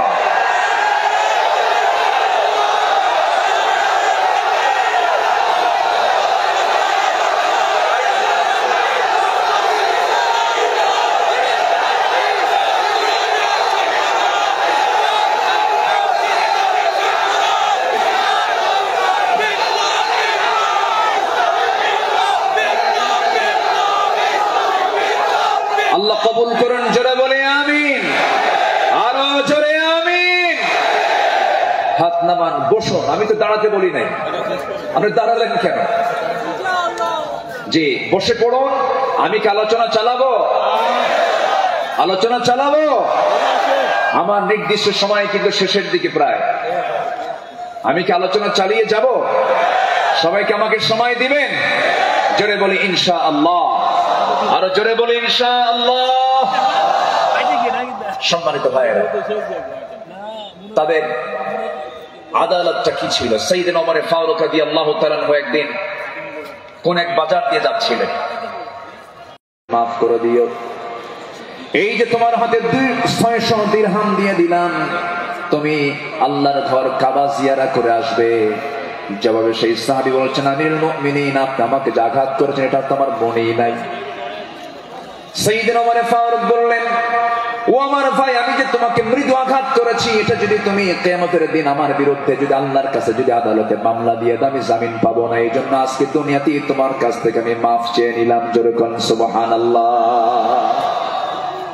সাইয়েদনা ওমর ফারুক রাদিয়াল্লাহু তাআলা এক বোতল মধু এনেছেন, রাষ্ট্রের মধু। সেই মধুগুলো নিয়ে এসে বাড়িতে স্ত্রীর সামনে দাঁড়িয়ে বলছেন, স্ত্রী, মধুগুলো আনলাম। এই মধু শুধু আমাদের ঘরের জন্য নয়, আমার প্রতিবেশী আরো 4 ঘর সহ আমার ঘর মোট 5টা ভাগ হবে। তোমাকে দায়িত্ব দিলাম, এই মধুটা ভাগ করো। স্ত্রীকে মধু ভাগের দায়িত্ব দিন। সময় যেতে না যেতেই একটু পরেই তিনি বলছেন, স্ত্রী, মন খারাপ করো না, আমি তোমাকে মধুভাগের দায়িত্ব দেব না। মধুর বোতলটা নিয়ে নিলেন, আস্তে করে প্রতিবেশীর ঘরে চলে গেলেন। প্রতিবেশীকে ডাক দিয়ে বলছেন, প্রতিবেশী, যে মধুর বোতলটা তোমাকে দিলাম সমান 5 ভাগে ভাগ করবে। একটা ভাগ তুমি আমাকে দিবে, বাকি 4 ভাগ তোমরা সব ভাগ করে নেবে। তিনি তার অংশের মধুটা নিয়ে আসলেন, নিয়ে এসে স্ত্রীর সামনে দাঁড়িয়ে বলছেন, আমার স্ত্রী, আল্লাহর কসম করে বলি, আমি তোমাকে সন্দেহ করিনি, আমি তোমাকে ভালোবাসি। আমি রাষ্ট্র চালাই, তুমি আমার পরিবার চালাও, সন্তানাদের দিকে খেয়াল করো, আমার বড় উপকার তুমি করো। আমি তোমাকে সন্দেহ করে তোমার হাত থেকে মধুর বোতল আমি নেই নাই, আমি নিয়েছি। এই কারণটা হলো, এই যে মধু তুমি যখন ভাগ করতে যাবে, যদিও সমান ভাগে ভাগ করবে, কিন্তু মধু হলো তরল জিনিস। এই তরল মধু ভাগ করতে নিয়ে তোমার হাতে যতটুকু মধু লেগে যাবে, 1 ফোঁটা হোক, 2 ফোঁটা হোক, 3 ফোঁটা হোক, এতটুকু মধু আমাদের ভাগে বেশি আসুক। وَأَخْفِضْ جَنَاحَكَ لِمَنِ اتَّبَعَكَ مِنَ الْمُؤْمِنِينَ। সূরা শুআরা 215 নম্বর আয়াত। মুমিনদের মধ্যে যারা তোমার অনুসরণ করে, তাদের প্রতি তোমার বাহুকে অবনত করো, তাদের জন্য তুমি সুন্দর করে তাদের পাশে দাঁড়িয়ে যাও, দিলটা নরম করে তাদের সঙ্গে কথা বলো। জোরে বলি সুবহানাল্লাহ। আমার বন্ধুগণ, এই ব্যাপারে আমার নবী সবার আগে তিনি এগিয়ে এসেছেন। ঈদের দিন আমার নবীজি দেখেন, জীর্ণ শীর্ণ পোশাকের ছোট্ট একটা বাচ্চা কাঁদতেছে আর হাঁটতেছে। আমার নবীজি জড়িয়ে ধরলেন, কোলের মধ্যে তুলে বলছেন, কাঁদো কেন সন্তান, কি হয়েছে বলো? বাপ নাই, মা নাই, দুইজনে দুনিয়া থেকে বিদায় নিয়েছেন। আমার নবীজি ধুলাই মলিন সন্তানটাকে, শিশুটাকে কোলের মধ্যে তুলে নিয়ে সোজা ঘরের মধ্যে ঢুকলেন। ঢুকে বলছেন, আয়েশা, বাচ্চা নিয়ে আসছি, সন্তান নিয়ে আসছি। ও কলিজার টুকরা সন্তান, এই যে মহিলাকে দেখতে পেতেছ, আজকের থেকে এটাই তোমার মা, আর আমি তোমার সামনে দাঁড়িয়ে আছি, আমি হলাম তোমার বাবা। আমার নবী তিনদের পাশে এমন করে সারা জীবন দাঁড়িয়েছেন, কারণ আল্লাহ রাব্বুল আলামিন তাকে অর্ডার করেছেন, আলাম ইয়াজিদকা ইয়াতীমান ফাআওয়া ওয়া ওয়াজাদাকা দাল্লান ফাহাদা ওয়া ওয়াজাদাকা আইলান ফাআগনা فأما اليتيم فلا تقهر وأما السائل فلا تنهر وأما بنعمة ربك فحدث। আমার বন্ধুগণ, সাইয়েদনা আবু বকর সিদ্দিক রাদিয়াল্লাহু আনহুর খেলাফত আমল চলছিল। সাইয়েদনা আবু বকর রাদিয়াল্লাহু তাআলা আনহু সেই সময় যখন তিনি খেলাফত পেলেন, নতুন যখন তিনি দায়িত্ব পেলেন, খেলাফত গ্রহণ যখন তিনি করলেন, নতুন খলিফা হয়েছেন, এই খেলাফতের সংবাদ পেয়ে অনেকে আনন্দ প্রকাশ করছে, সুন্দর একজন খলিফা আমরা পেয়েছি। কিন্তু ওই মদিনার ছোট্ট একটা গ্রামের একজন মহিলা অঝরে ঝাড়ায় কাঁদতেছে, কান্নায় এসে ভেঙ্গে পড়ছে। সবাই বলল, মহিলা তুমি কান্দো কেন? ও নারী তুমি কান্দো কেন? ও মহিলা তুমি কান্দো কেন? কান্নার হেতুটা কি? সঙ্গে সঙ্গে মহিলা বলতেছে, কান্নার কারণ হলো এমন একজন ব্যক্তি খেলাফতের দায়িত্ব পেয়েছে, যে লোকটা আমার বাড়ির প্রত্যেকদিন ছাগলটা দহন করে যেত, ছাগলের দুধটা দহন করত। আজকে সে খেলাফতের দায়িত্ব পেল, কিন্তু আমার এই ছাগলের দুধটা দহন করার মতো লোক আর আমি পাবো না, এই জন্য আমি কান্দি। ওই মহিলার কান্না যখন সাইয়েদনা আবু বকরের কানে যখন সংবাদটা চলে গেছে, ওই মহিলার সামনে দাঁড়িয়ে বলছেন, মহিলা কেঁদো না, আমি খলিফার দায়িত্ব পেয়েছি, খেলাফতের দায়িত্ব পেয়েছি বলে তোমার দায়িত্ব আমি পালন করব না, ভুল কথা। আমার দায়িত্ব এটা রয়ে যাবে, আমার খেলাফতের দায়িত্ব রয়ে যাবে। জোরে করেন সুবহানাল্লাহ। ইবনে আসাকার বলেন, সিরাত গ্রন্থে এসেছে, সাইয়েদনা আবু বকর সিদ্দিক রাদিয়াল্লাহু তাআলা আনহু একটা গ্রাম ছিল, একটা পল্লী ছিল, ছোট্ট একটা মহল্লা ছিল। ওই মহল্লার প্রত্যেক ঘরে ঘরে গিয়ে সাইয়েদনা আবু বকর প্রত্যেক ঘরের ছাগলগুলোর দুধ তিনি দহন করে দিয়ে আসতেন। যেরকম সুবহানাল্লাহ। দেখলো ওসমানের কথা মনে হবে, একটা ওমর আল্লাহ পাক তুমি বাংলার জমিনে দিয়ে দাও। জোরে বলি আল্লাহুম্মা আমিন। সাইয়েদনা আবু বকর সিদ্দিক রাদিয়াল্লাহু তাআলা আনহু, খেলাফত মানে কি? একটা দেশের তিনি রাষ্ট্রপ্রধান। রাতের বেলা তিনি চলে গেছেন হলো প্রতিবেশীর ঘরে। কোন প্রতিবেশী? যে প্রতিবেশীর স্বামী নাই, ছেলে নাই, মেয়ে নাই, যে মহিলার তিনি খেদমত করতে গেছেন তার চোখটাও নাই, বয়োবৃদ্ধ কেন বৃদ্ধ একজন নারী, সচেতন একজন নারী, তিনি তার খেদমত করার জন্য খেলাফতের দায়িত্ব পাওয়ার পরও তিনি চলে গেছেন। দরজায় নক করেছেন, খেদমত করলেন, বের হয়ে আসছেন। পরের রাত্রিতে সাইয়েদনা ওমর ফারুক রাদিয়াল্লাহু আনহু তিনি ভাবলেন, আমার ভাই আবু বকর তো খেলাফতের দায়িত্ব পেয়েছেন, উনি কি খেদমত করতে পারছেন কিনা জানি না, উনি চলে গেছেন খেদমত করার জন্য। দরজায় তিনি নক করেছেন, বুড়িমা আপনার খেদমতের জন্য আমি এসেছি, আমি ওমর আসছি। কে প্রয়োজন নেই। কেন? কিছুক্ষণ আগে একজন খেদমত করে চলে গেছে। উনি ভাবলেন যে খেদমতটা কে করতে পারে। পরপর তিনি 3 রাত ওই বুড়ি মহিলার ঘরের পাশে গিয়ে আড়ালে তিনি দাঁড়ালেন, খুঁজে পাচ্ছেন না, কখন ঢোকে তাও টের পাওয়া যায় না। তৃতীয় রাত্রিতে তিনি বুঝতে পারলেন একটা মানুষ খালি পায়ে ভিতরে ঢুকলো, কিন্তু অন্ধকার তো দেখতে পান না। ভিতরে ঢুকে খেদমত করে বের হতে নিলেই পিছন দিক থেকে ওমর ফারুক তার হাত চেপে ধরেছেন। চেপে ধরেই দেখেন কেউ না, খলিফা আবু বকর সিদ্দিক রাদিয়াল্লাহু তাআলা। তিনি বললেন, আমিরুল মুমিনিন, একটা রাষ্ট্র পরিচালনা করতে কত পরিশ্রম করতে হয়।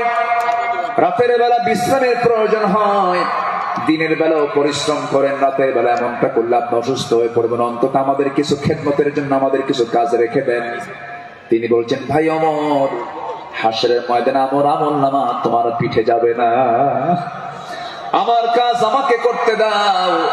মৃত্যুর দিন পর্যন্ত তিনি ওই মহিলার খেদমত করে তিনি দুনিয়া থেকে বিদায় নিয়েছেন। দ্বিতীয় খলিফা ওমর ফারুক রাদিয়াল্লাহু তাআলা যখন খেলাফতের দায়িত্ব পেলেন, ওই মহিলা জানেন না প্রথম খলিফা ইন্তেকাল করেছেন। খেলাফতের দায়িত্ব যেদিন পেয়েছেন সেই দিনই রাত্রে বেলায় ওমর ফারুক তিনি চলে গেছেন মহিলার ঘরে, দরজায় নক করে ভিতরে ঢুকেছেন। মহিলা জানেন না খাদেম চেঞ্জ হয়েছে। ভিতরে তিনি সব কাজগুলো করলেন, রান্না বান্না করে দিলেন, কাপড় চোপড় ধুয়ে দিলেন, খাবার দাবার ধুয়ে দিয়ে পরিষ্কার করে তিনি বের হয়ে আসলেন। মহিলা অন্ধ মানুষ, বসেছেন খাবার খেতে, সামনে খেজুর নিয়ে যখন বসেছেন, খেজুর একটা মুখে নেওয়া মাত্রই দাঁতের নিচে যখন খেজুরের বিচি যখন পড়ে গেছে, সঙ্গে সঙ্গে মহিলা বলতেছেন ইন্না লিল্লাহ। তিনি চোখের পানি ফেলে দিয়া কেঁদে কেঁদে বলতেছেন, বুঝতে পেরেছি আমার আসল খাদেম আবু বকর আর দুনিয়াতে নাই।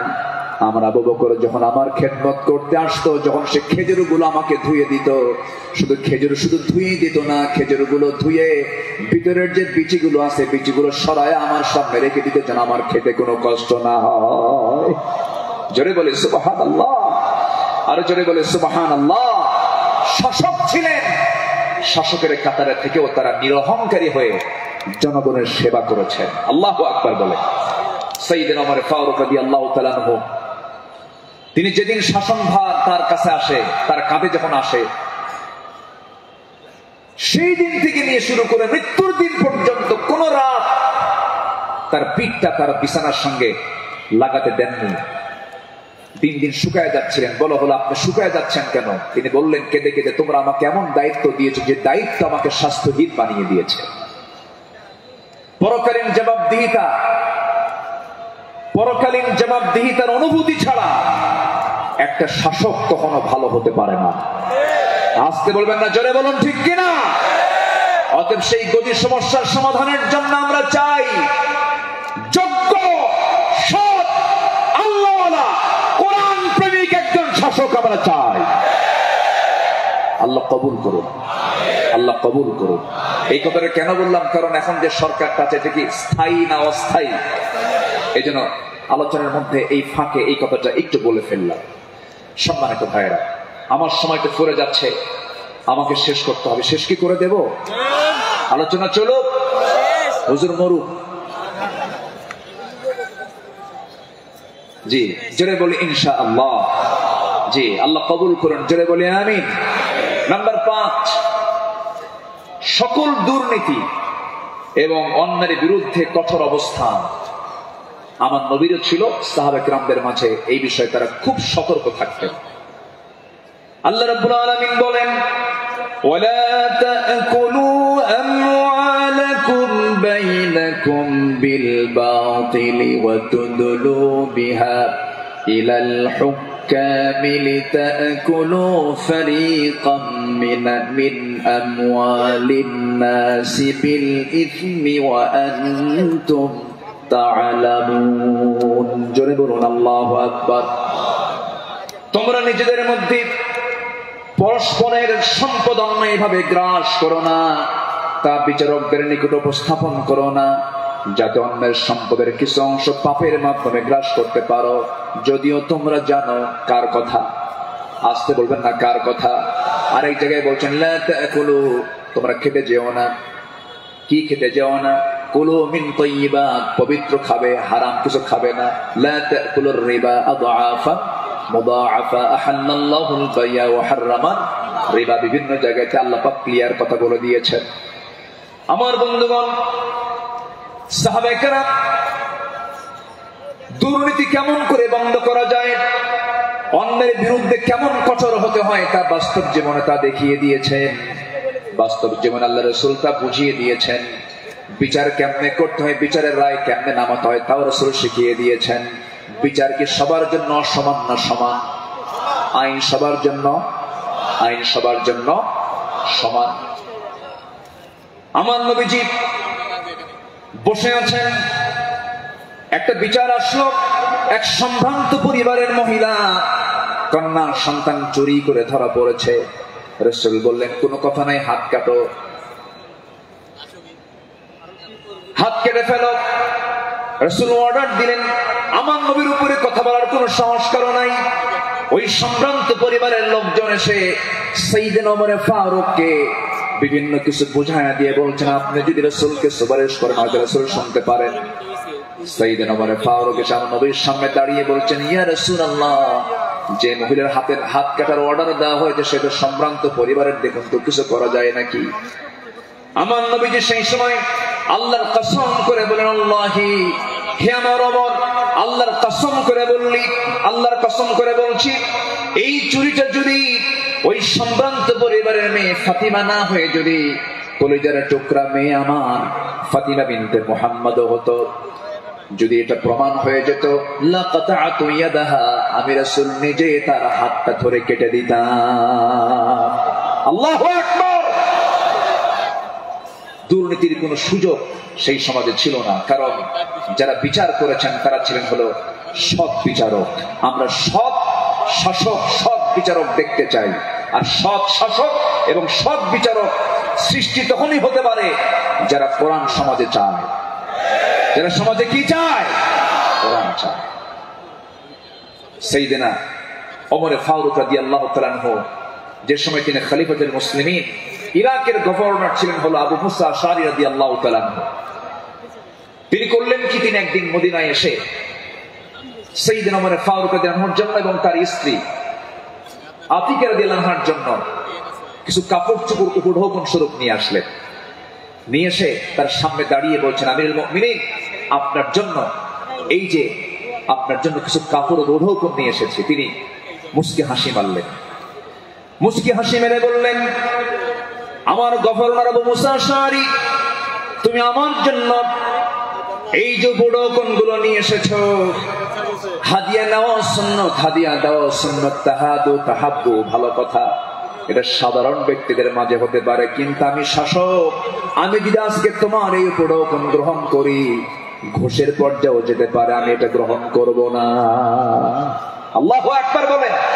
তিনি না গ্রহণ করে তার হাদিয়াটাকে, উপঢৌকনটাকে তিনি ফেরত দিয়েছেন। শাসকের কাতারে থেকে এমন উপঢৌকন নাও আমি জায়েজ মনে করি না, বললেন ওমর ফারুক রাদিয়াল্লাহু তাআলা আনহু। আল্লাহু আকবার।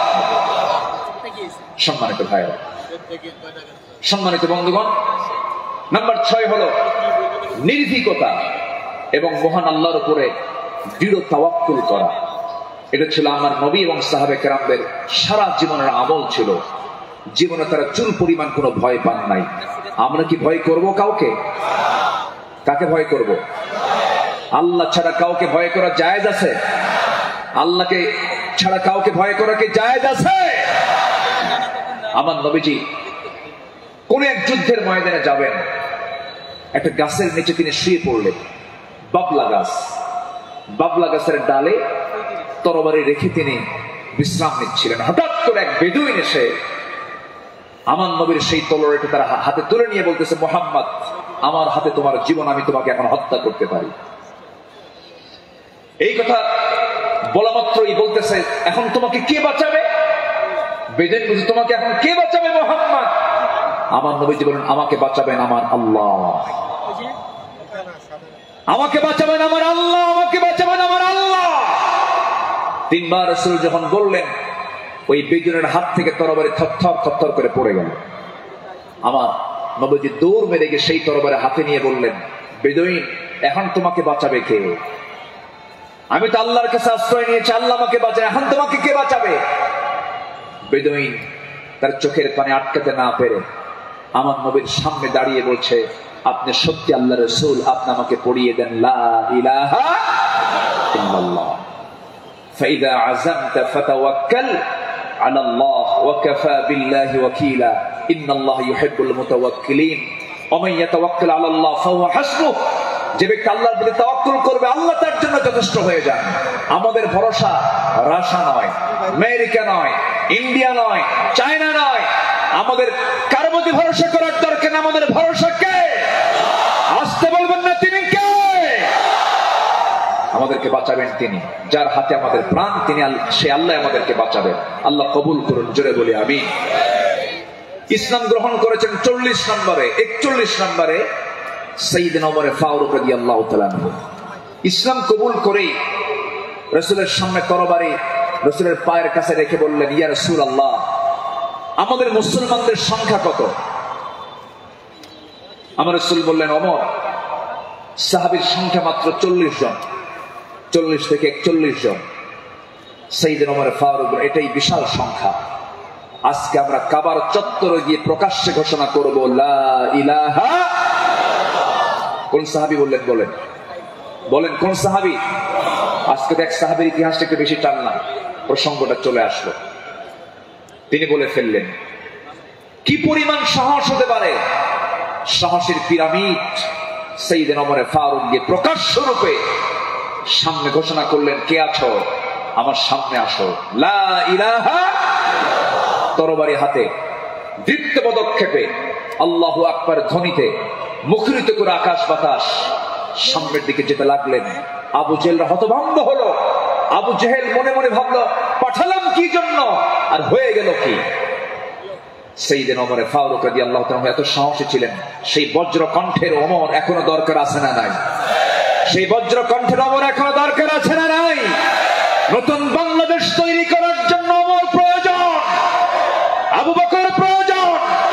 আমরা আবু বকরের মতো দৃঢ়চেতা হব, ওমরের মতো সাহসী হব, ওসমানের মতো ধৈর্যশীল হব, আলীর মতো লড়াকু সৈনিক হয়ে বাতিল শক্তির মোকাবেলা আমরা ঝাঁপিয়ে পড়ব প্রয়োজনে। রাজি আছেন কারা কারা? হাত উঁচু করে দেখান মুসলমান।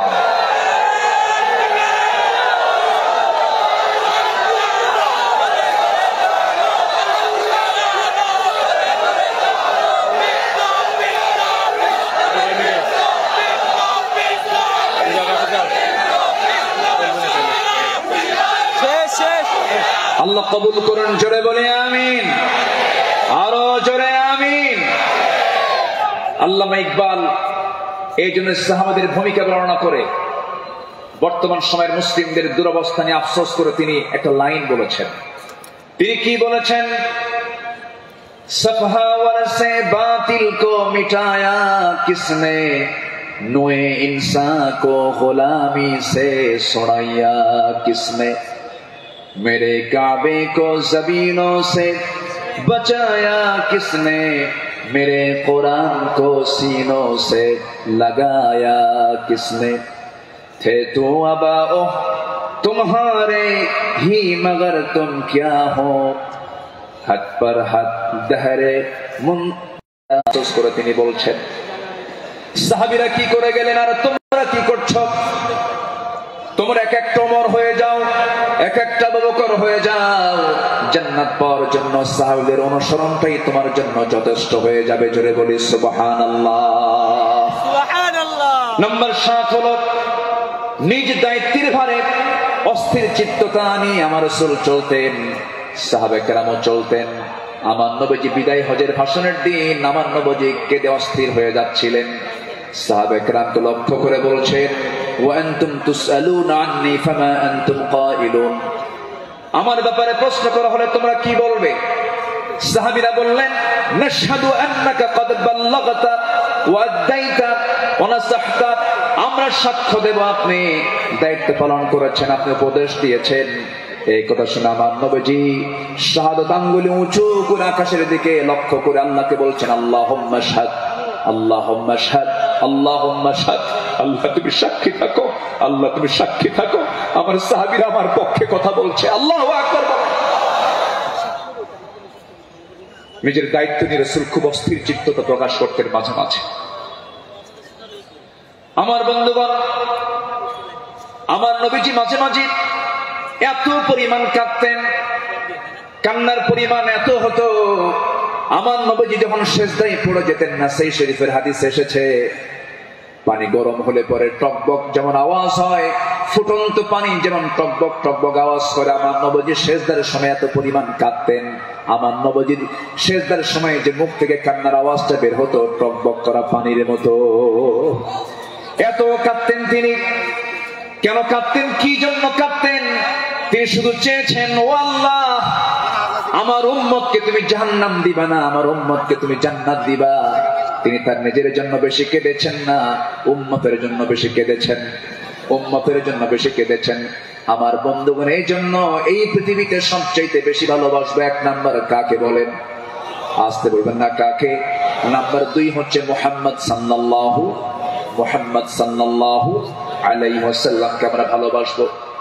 তিনিও ভালোবেসেছেন। আমার ভাইয়েরা, আমার বন্ধুগণ, নাম্বার 8 হলো আদর্শ নেতৃত্বের অনুকরণীয় আলোকচ্ছটাই সাহাবায়ে কেরাম।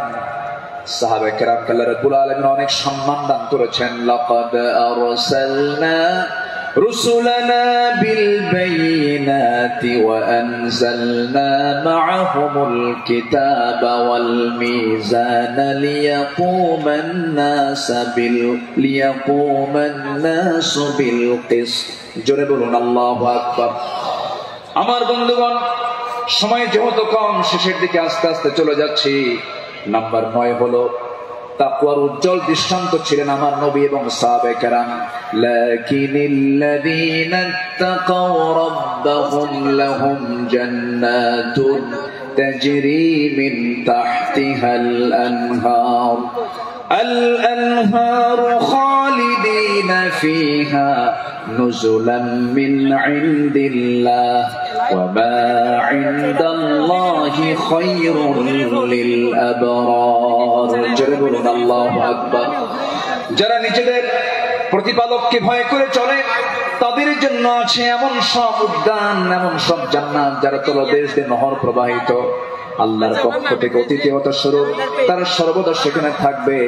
আল্লাহর নিকট যা কিছু আছে পুণ্যবানদের জন্য তাই হলো শ্রেষ্ঠ। জোরে বলি সুবহানাল্লাহ। তাকওয়া কাকে বলে সাহাবায়ে কেরাম শিখিয়েছেন। তাকওয়া কাকে বলে আম্বিয়া কেরাম শিখিয়েছেন। বিশেষ করে আমার নবীজি তাকওয়ার তিনি মূর্ত প্রতীক ছিলেন। আমার বন্ধুগণ, নাম্বার 10 হলো, নাম্বার 10 সর্বশেষ যেটা, সেটা হলো আল্লাহর কাছে বিনম্র চিত্তে অশ্রু ঝরানো, চোখের পানি ফেলে ফেলে কাঁদা। এই দুনিয়াতে আমি যখন জন্ম নিয়েছি আমার প্রথম ভাষা ছিল হাসা না কাঁদা, হাসি না কান্না। মার পেট থেকে দুনিয়াতে এসে আমি কেঁদেছি না হেসেছি? কেঁদেছি। মূলত এই জায়গাটা হলো, এই দুনিয়াটা হলো কান্নাকাটি করার জায়গা। হাসির জায়গা হলো জান্নাত, আনন্দের জায়গা হলো জান্নাত। জান্নাতে গিয়ে বান্দার জীবনের সমস্ত আনন্দ সেই জান্নাতি সে ভোগ করবে। হুজিবাতুল জান্নাতু বিল মাকারিহ হুজিবাতুন নারু বিশ শাহাওয়াত। আমার বন্ধুগণ, আমার নবীজি যখন কাঁদতেন, অস্থির হয়ে যেতেন, তার চোখের কোনা বেয়ে বেয়ে টপ টপ করে পানি পড়তো, দাড়িগুলো ভিজে যেত, কপাল ফুলে যেত, হাঁটুগুলো ফুলে যেত। ঘন্টার পরে ঘন্টা সেজদায় পড়ে কেঁদেছেন, কারণ আল্লাহ পাক তার সামনে বলেছেন ওয়া মিনাল লাইলি ফাতাহাজ্জাদ বিহি নাফিলাতাল লাক আসা আন ইয়াবআসাকা রাব্বুকা মাকামান মাহমুদা। জোরে বলুন আল্লাহু আকবার। আরেক জায়গায় বলছেন ওয়াল্লাযীনা ইয়াবিতুনা লিরাব্বিহিম সুজদান ওয়া কিয়ামা والذين يقولون ربنا اصرف عنا عذاب جهنم إن عذابها كان غراما إنها ساءت مستقرا ومقاما। আল্লাহর যারা বান্দা হবে, রাত গভীর হয়ে যাবে, সবাই ঘুমের সাগরে হাবুডুবু খাবে, কিন্তু আল্লাহর পছন্দের বান্দা যারা, তারা তো জানেই আল্লাহ সব সময় প্রথম আকাশে আসেন না। আল্লাহ তাআলা প্রথম আকাশে আসেন কোন সময়? বলুন কোন সময়? কোন সময়? কোন সময়? কোন সময়? শেষ রাত্রিতে চলে আসেন। ফিস সামাঈদ দুনিয়া আলা মিন মুস্তাগফিরিন ফাগফির লাহ। কোন ক্ষমা প্রার্থী আছে আমার কাছে ক্ষমা চাবে, সেই সময় আল্লাহ পাক দুনিয়ার আকাশে চলে আসেন। আল্লাহর পছন্দের বান্দা এই চান্সটা ছেড়ে দেন না।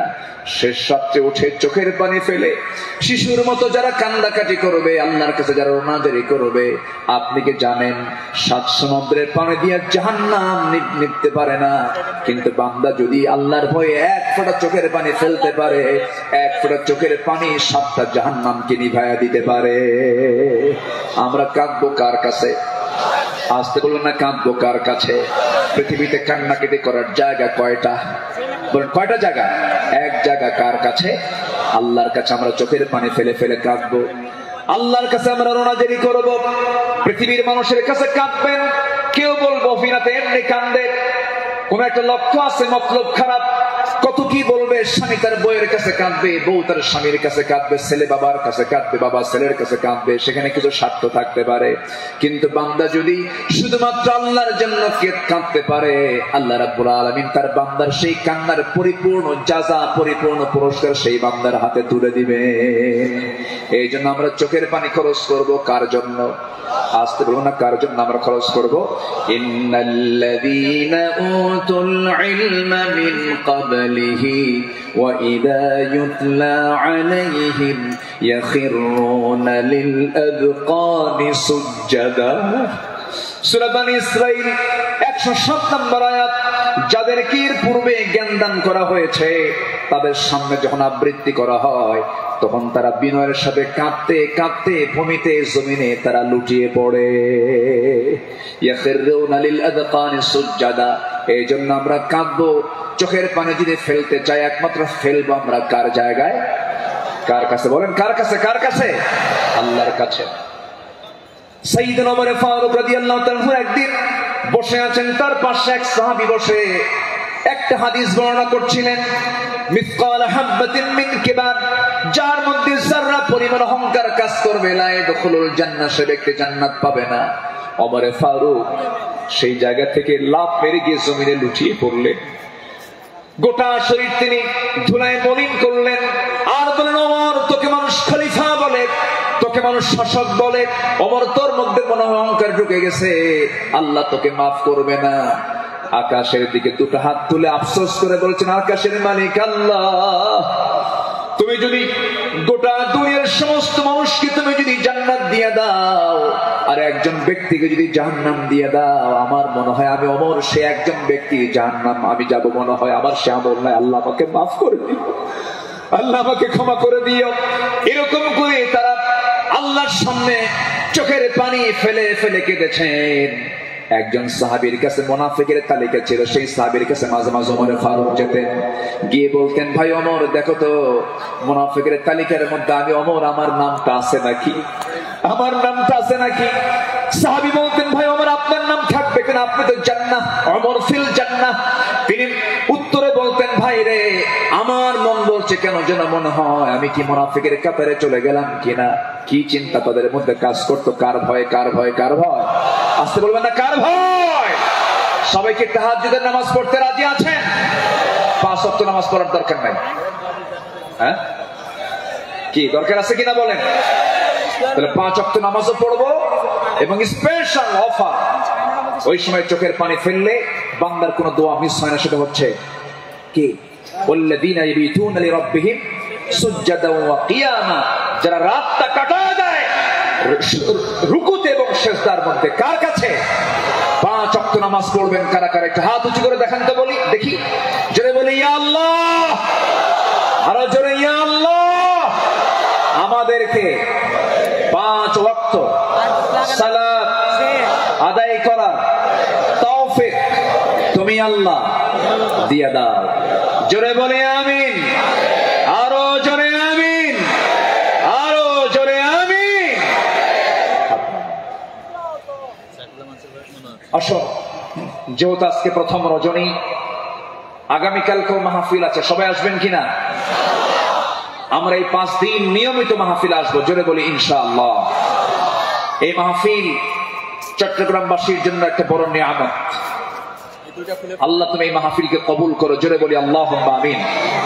আমরা আজ সময় ক্ষেপণ করবো না, যেহেতু আগামীকালকেও এখানে মাহফিল আছে, পরশু আছে, তারপরের দিন আছে, প্রত্যেক দিন নতুন নতুন মেহমান এবার সিলেকশন হয়েছে। কুল্লু জাদীদুন লাযীযুন, আসবেন, এক একটা ফুলের এক একটা ঘ্রাণ আপনারা নেবেন ইনশাআল্লাহ। আল্লাহ পাক এই মাহফিলকে কবুল করুন, এই মাহফিলের কমিটি বৃন্দের সকল খেদমতকে আল্লাহ পাক কবুল করুন।